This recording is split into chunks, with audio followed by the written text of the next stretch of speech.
तो देखो हमारा जो ये टॉपिक है साइंस का, ये एक ऐसा प्रश्न है, मैंने कल भी परीक्षा इसको डिफाइन थोड़ा सा किया और बताया कि ये जो हम अब पढ़ने जा रहे हैं, ये एक ऐसा सवाल है, ऐसा टॉपिक कह सकते हो इसे, कि इंडिया की हर दूसरी परीक्षा में पूछा जाता है ना।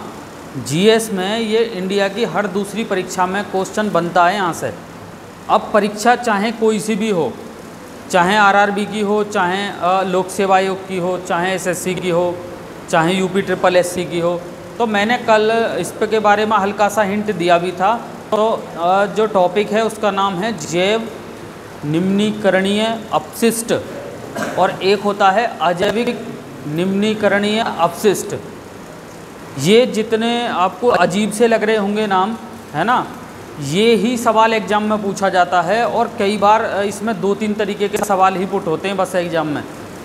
कई बार तो सीधा ये पूछा जाएगा, दिए गए विकल्पों में से कौन सा जैव निम्नीकरणीय अपशिष्ट है ना, तब वहाँ ये देखना पड़ेगा कौन सा जैव निम्नीकरण अपशिष्ट है।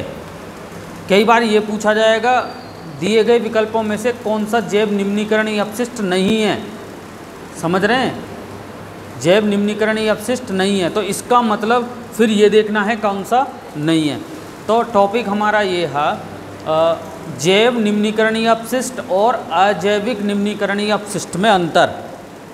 ठीक है, तो ध्यान से सुनना। पहले मैं जैव निम्नीकरणीय अपशिष्ट के बारे में बता रहा हूँ। ये ऐसे प्रदूषक होते हैं जो जैविक पदार्थों द्वारा जिनका आसानी से अपघटन हो जाता है। बस इतना याद रखना। ये एक डेफिनेशन है, हालांकि डेफिनेशन परीक्षा में वनडे एग्ज़ाम में बहुत कम पुट होती है, लेकिन फिर भी कई बार हो सकता है डेफिनेशन भी बन जाए, क्योंकि इतना महत्वपूर्ण टॉपिक है। तो याद रखेंगे, ऐसे प्रदूषक जिनका जैविक अपघटन आसानी से हो जाता है या जिनका जैविक कारकों द्वारा अपघटन आसानी से हो जाता है, उनको जैव निम्नीकरणीय प्रदूषक कहते हैं। अच्छी तरीके से याद रखना। जैसे कि फॉर एग्जांपल घरेलू कचरा है, वाहित मल, रुई, कागज इत्यादि। समझ रहे हैं। अब अगर सवाल एग्जाम में ये बन जाता है कि दिए गए विकल्पों में से कौन सा जैव निम्नीकरणीय अपशिष्ट है, तो ध्यान से देखेंगे ऑप्शन किस तरीके के आएंगे। ए ऑप्शन में दे दिया जाएगा प्लास्टिक, बी ऑप्शन में दे दिया जाएगा पॉलीथीन, सी ऑप्शन में दे दिया जाएगा कांच, डी ऑप्शन में दे दिया जाएगा रुई या कागज़ या घरेलू कचरा या फिर वाहित मल। तब आसानी से पहचान सकते हो जब ये चीज़ मालूम होगी। दूसरा जो हमारा सवाल है यहाँ से वो ये है, अजैविक निम्नीकरणीय अपशिष्ट किसे कहते हैं।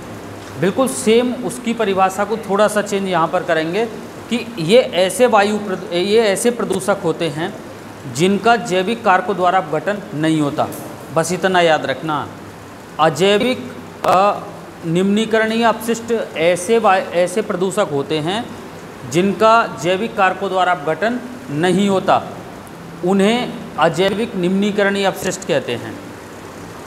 जैसे प्लास्टिक नहीं हो सकता, उदाहरण के लिए कांच नहीं हो सकता। समझ रहे हैं। उदाहरण के लिए पॉलीथीन नहीं हो सकता, उदाहरण के लिए टायर नहीं हो सकता। तो मेरा कहने का अर्थ ये है कि अगर सवाल ये भी एग्जाम में बन जाए कि दिए गए विकल्पों में से कौन सा अजैविक निम्नीकरणीय अपशिष्ट है, अजैविक निम्नीकरणीय अपशिष्ट है, तो आप आराम से बता सकते हो जब आपके ये वाला कंसेप्ट क्लियर होगा। ठीक है, तो ये बहुत महत्वपूर्ण टॉपिक है।